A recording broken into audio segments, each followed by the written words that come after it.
Amy, we're so grateful to have this conversation with you today because Nikki and I talk a lot about peak performance, not just in teams, but for individuals as well. And we believe it's a really critical factor in smart business growth. I notice, though, your terminology is a little bit different. You talk about high performance teaming. Can you help us understand what that is, what aspect and angle you bring into that conversation? First of all, thanks for having me. Oh, you're so Hello. welcome. Um, well, I think that to team is a verb, and I like the idea of reminding everybody that when we show up at work, we are part of a team, and that's the noun. We are in a team, but we have to team. So to call us into the doing word of teaming, I think is really um, it's just a semantic, but it's actually an invitation to take the role of nurturing and thinking about high performance from a team perspective rather than just an individual. And I think you're right. I mean, all my work is also around the individual. So, a self-managed individual is essential. And then we have to take responsibility for managing the team too. So anything that we do has uh, a knock-on effect for everybody else that we're teaming with. So to take that role seriously, and I think as we've progressed, certainly through the last few years, that's becoming even more clear that our role is to team, not Yeah. just to not just to show up as a high-performing individual, but to recognize our impact on each other. And what are some of the finer qualities around being successful at teaming? What are the attributes we need to tap into to make sure that we are good at that? I think it's first of all taking responsibility for self. Again, Hmm. this noticing what impact we have on each other. And then I think there's nurturing and facilitating a safe space for everybody to be their best version of self. So I think that the most underrated skill that I see present in teams is facilitation. So the Hmm. idea of inviting each other in, of noticing and then suggesting or picking up on other people's cues, returning to the what are we actually here to talk about, and everybody taking a shared responsibility for that because it sort of can spiral up or down our performance pretty quickly Mm. when nobody's facilitating. And if one person is facilitating, I think we get into a danger zone there because we've got a dominant sort of thinking style, possibly if one person's taking that role. So I think the qualities of teaming well is to recognize the impact that we have on each other and manage self, but also to invite everybody's best version of their selves and then to facilitate the space.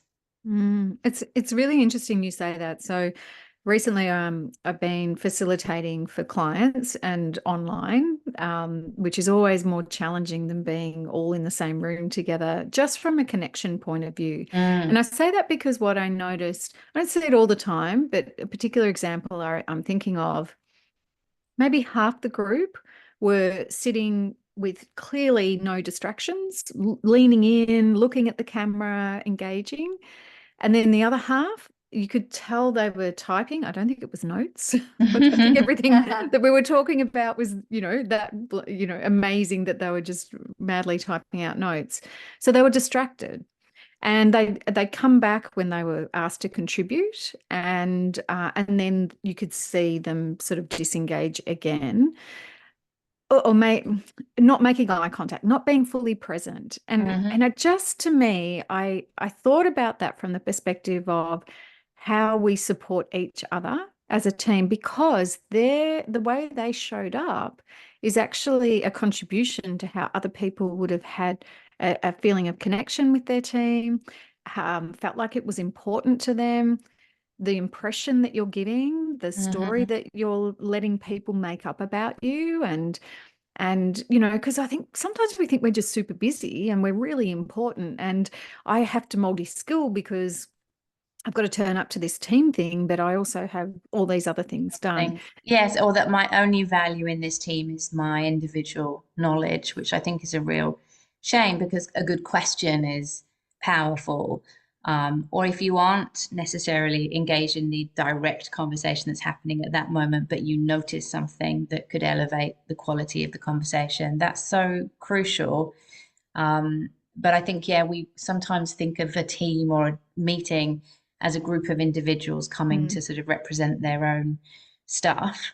yeah. And I think, all the literature from psychological safety sort of would suggest that, the quality of the conversations has the biggest impact on the Mm, outcomes of the work. So nurturing that and sort of recognizing that even if we show up and we're not saying anything, that has just this huge impact on the quality of what happens in that space. mm, And then sort of acting into the diversity of the individuals, as opposed to everybody sort of, dialing back their own thing. And we get into sort of a really stilted sort of human experience when we're not feeling that we can activate our best self. And I think that we all have a responsibility to create that for each other. absolutely. I also, because what I'm hearing in this is the when you're talking about facilitating, it's not a leader necessarily facilitating this. It's the individuals Mm, stepping up and having that safe space and being able to be their unique, authentic selves. And as I'm listening to this conversation, so my background is very sales oriented and sales leadership. And we were kind of one of the first teams to introduce team targets as well as individual targets. And that's the Mm, first thing that came to mind when you were talking about this, because in some sales environments, and especially maybe 20 years ago, even 10 years ago, and some today, it's very individual results focused. Like it's me and I'm winning. And even some of the conversations we have, we love Andy Meikle's definition of high performance, which is 70% about results, 20% about being a person of influence. So who am I in the team? How do I influence the team? And that reminds me of this facilitation piece. How do mm, I show up? How do I share? Am I open and transparent? And then 10% comes down to being a person of grace, in that, I manage my emotions in an appropriate, healthy way. And so I love this term of teaming. And I mm. love that we're bringing this in as a verb, as a doing, an action, because, I think that there's some teams, and it's bringing it out of just the sales environment, but definitely for sales teams and all environments. And then the beautiful cherry on top, I suppose, around we all facilitate this together. I mean, when that works well, I can imagine that's a very empowering, autonomous team. And Yeah. I'm curious to know, because I know in my experience, just with targets, which is a little bit different, but it's the same premise, there's sometimes a bit of pushback. And I'm mm. wondering, what's the pushback that you've seen, or what are the barriers to individuals, teams, leaders, even perhaps, against this approach, if any? Look, I think you're right. I think look at in my model of kind of helping high performance teaming, there's three things. There's collective goals, and then there's self-managed individuals, and then there's the interactions, the quality of the interactions that we have. So those are the three areas that we work on. But I think you're right that there is resistance, and part of that is our historical kind of attachment to the way that conversations happen or the hierarchy that we defer to.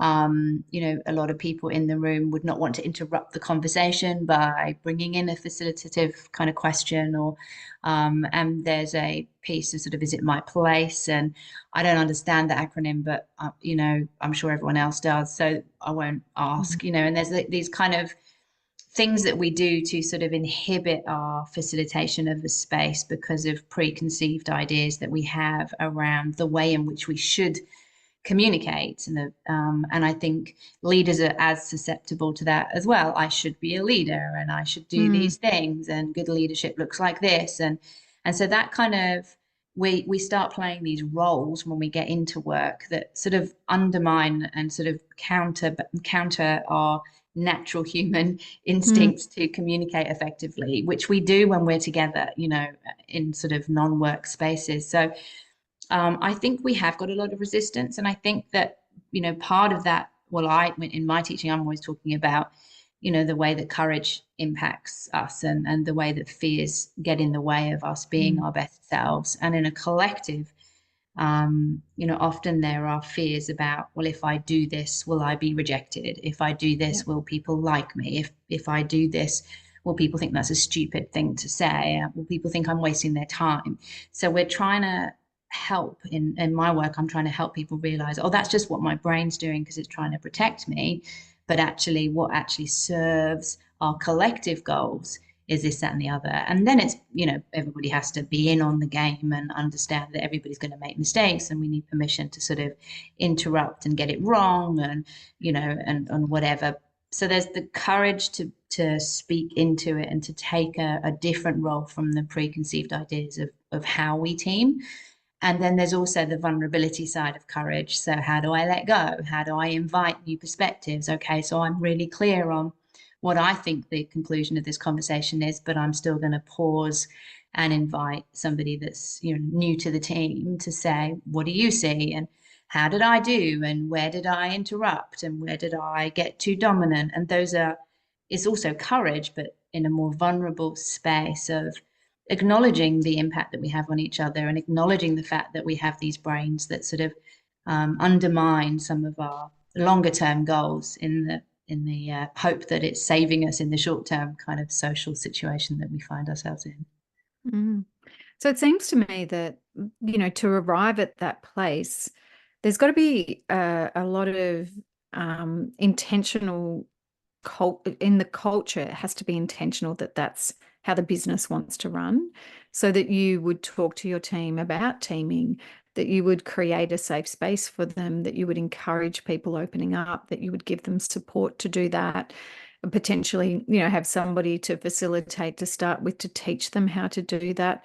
What, in your experience, if you're talking about going from a dysfunctional team to what you've just described, what would be I guess, the key moving point that would allow a team to get there? Or is it kind of impossible if you've No, kind it's of... not. It's not impossible. It's really simple. And, the process essentially is, look, I think a lot of the time we were used to talk about everybody having high functioning conversations at work because that was a nice thing to do and people were, would appreciate it.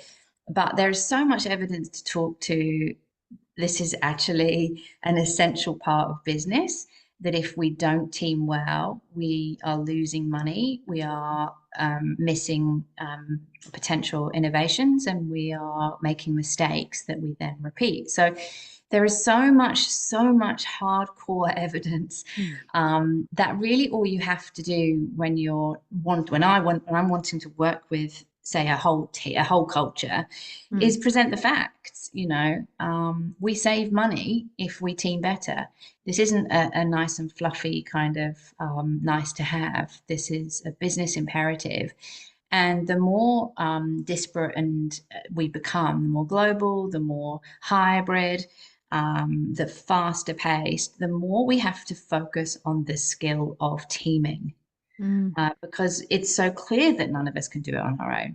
And the amount of internal friction that's created through people not teaming well is just too expensive for us to sort of deny. So first up, the first thing is you save money by working on the teaming behaviors. So it's not difficult to get people to buy into that principle. What's tricky is then the acknowledgement that takes work internally often, and so that's the hard work, but the sales pitch for it is so clear.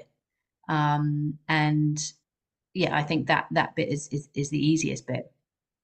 I mean, this would be taking care of so many basic hygiene needs around belonging, around feeling supported, around diversity. Diversity. There's so many stats out there around burnout and mental health and well-being. Feedback.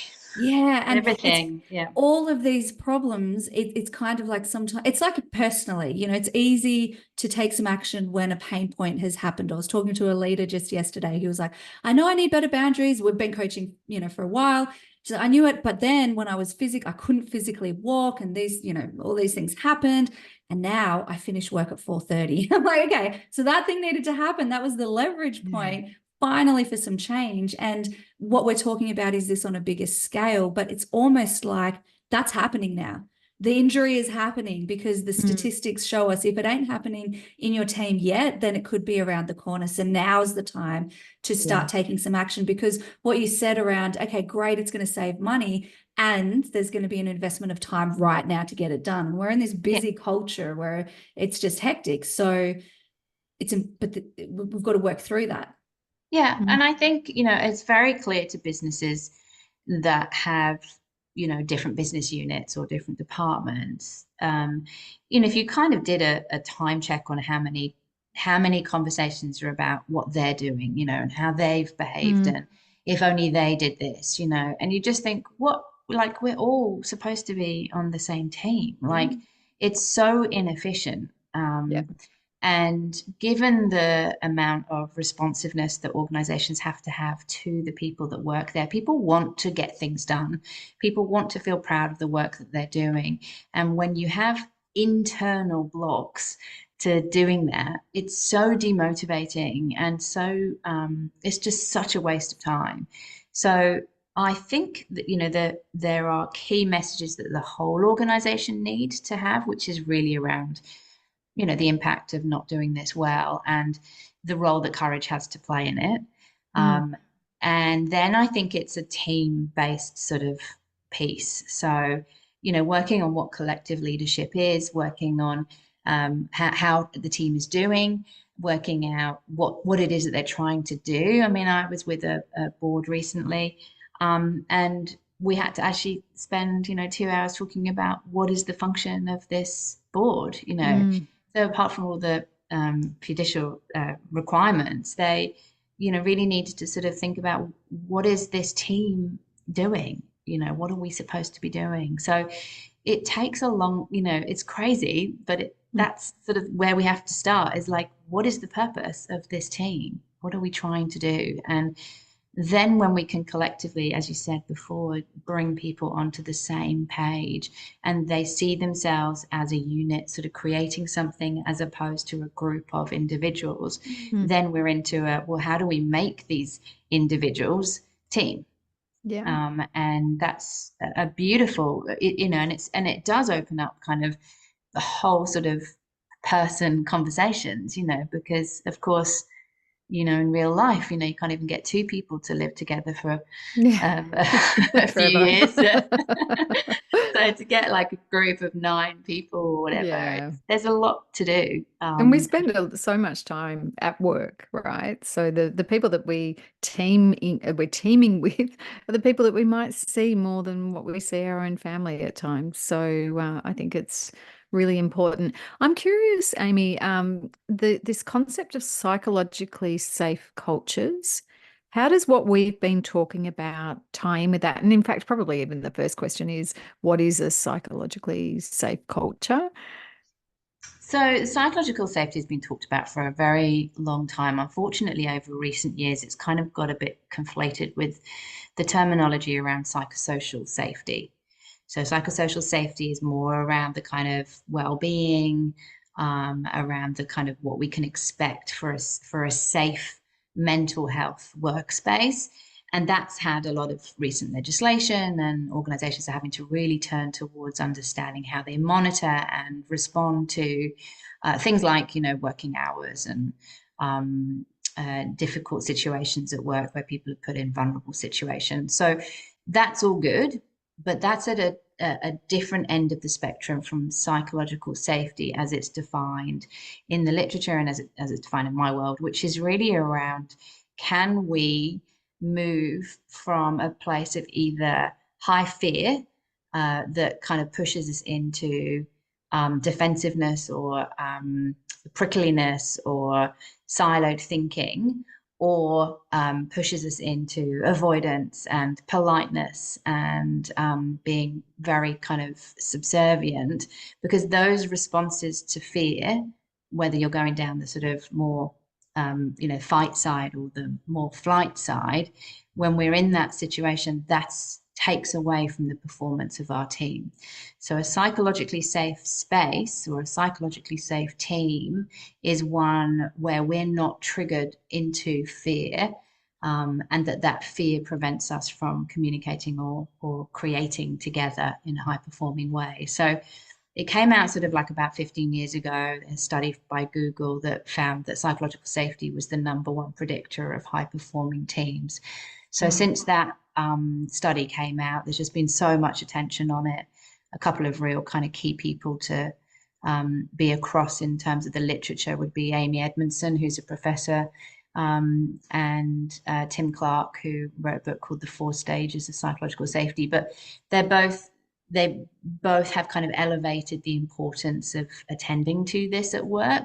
If people feel that they are in fear, they cannot perform well. So it's the other end. It's not the toxic kind of safety end. It's an unfortunate name, actually, because it's kind of got a bit confused in everybody's mind, and everyone's talking about mental health, really, as opposed to what it should be. We talking about is interpersonal friction that reduces the quality of our intellectual friction. And we need intellectual friction for us to be doing good work. But if we get caught in the interpersonal friction, then we are reducing the quality of what we can do together. So it's almost like we're stuck in this fight or flight, and therefore we can't be as productive, as efficient. And that connection then to teaming, when we talked about facilitating, and to be able to do that, you have to feel that you can be you. Yeah, and you have to be able to go back and say, oh, I made a mistake, or sorry, I said that, but I actually mean this, or when I did that, did I talk over you and stop you saying something? Or I'm sorry that I did this thing. So the way it's defined in the literature is that we're safe to take an interpersonal risk. So the interpersonal risk required to apologize, to go back to something, to question, to be curious, to bring up a new idea, to talk about a failure, those are all moments they don't have to be like major interpersonal risk, but they're like a moment where you're having to kind of go, oh, am I safe enough to say that? Am I safe enough to ask that? And all the research, and there's so much now, says if you don't feel safe, you're not going to do it, and then we lose out. And so is that the sign of a culture or team that is not psychologically safe? Like, what are the signs? That people don't want to speak up? Yeah, people don't speak up, and there's a heap of measures. I mean, I use a measure that's really easy. So you just ask, and people tell you. But yeah, it's, do I feel safe enough to take a risk? Do I feel safe on this team? Do I feel safe enough to acknowledge a failure on this team? Do I feel safe enough to ask for help on this team? So you're just kind of asking all the time. And it's not about feeling sort of kumbaya safe and kind of, everything being really polite. It's the opposite. It's actually, are we safe enough for candor? Are we safe enough for questioning each other? Are we safe enough for feedback? Are we safe enough? So it's kind of got this bad rap that it's all about us sitting around kind of being nice to each other. And it's completely the opposite. If I walk into a team and everyone's being really super nice, I know they're not safe. Wow. Because they wouldn't, there's no challenge. They're not challenging each other, and you might as well just have one person. And it's not that I don't want people to be polite, obviously, and that's really minimizing it. But it's like, I want to be able to see the friction intellectually. I want to see the difference of opinion. And there's so much to say that. There's a great study that talks about diversity obviously being essential to the quality of the work that we produce, but only if we have psychological safety. Yes. If we don't have safety, then the diversity reduces the quality of the work, because we're actually getting one person less, or two people less, or whoever. You're kind of pulling away from the potential of the collective if people haven't got safety to ask questions, to bring up new ideas, to question, to say that's wrong, or I don't believe in that, or I disagree, or all of those things. Tiny little interpersonal risk that becomes massive in a group where you don't feel safe. Yeah, so having an opinion and being able to show different emotions as well. So you don't have to be the happy or the false polite all the time. And also it's not a tick and flick. So the diversity checkbox, you know, it's sort of, this is a reminder to just take a little moment. But what I love about this conversation is so much, let's be honest, understanding that difference. And also it's actually, the starting point can be quite simple to see if you do have a psychological safe space for your team. Yeah. Because if for some reason your team are not able to be honest with you, look into that. You know, Or why you're is not that? able to be honest with Or them. you're not I able think to be honest with not them. just, Yes. it's not just them to leaders. I think Yeah. it's all of us. And again, it's just pointing back to this idea that we share this space, and the quality of our work depends on this climate that we're operating in.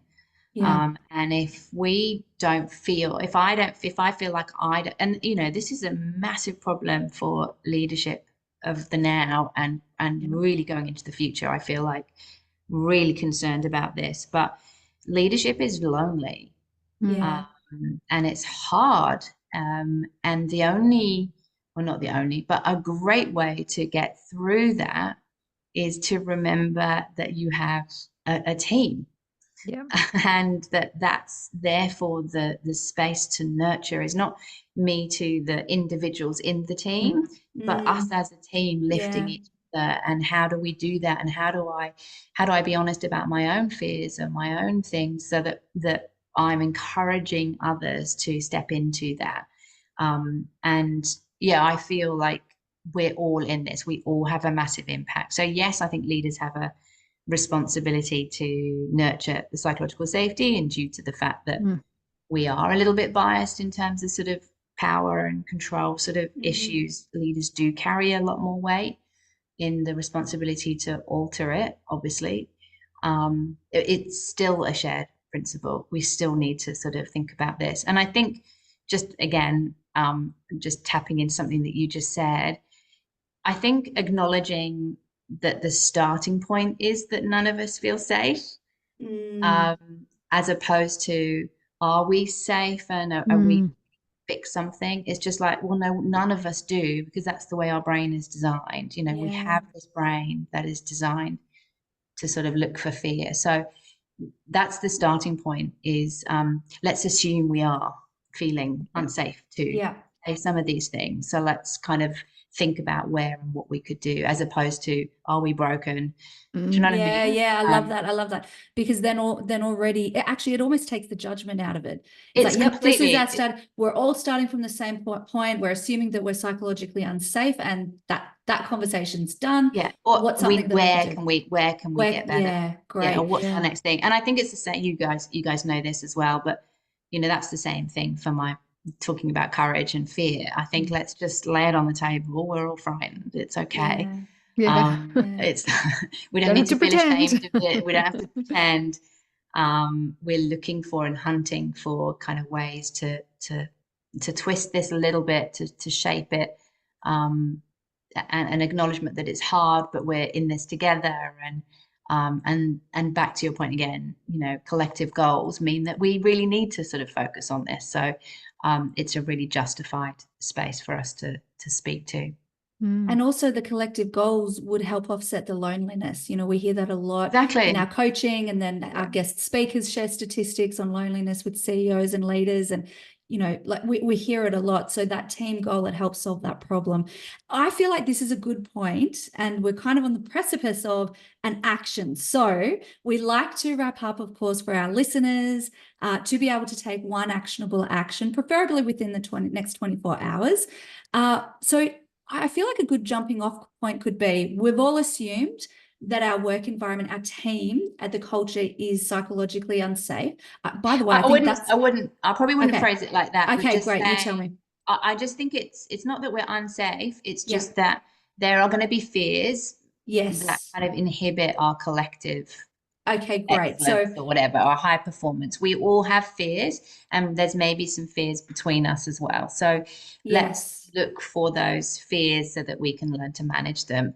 So it's almost the assumption rather than that there's areas of improvement.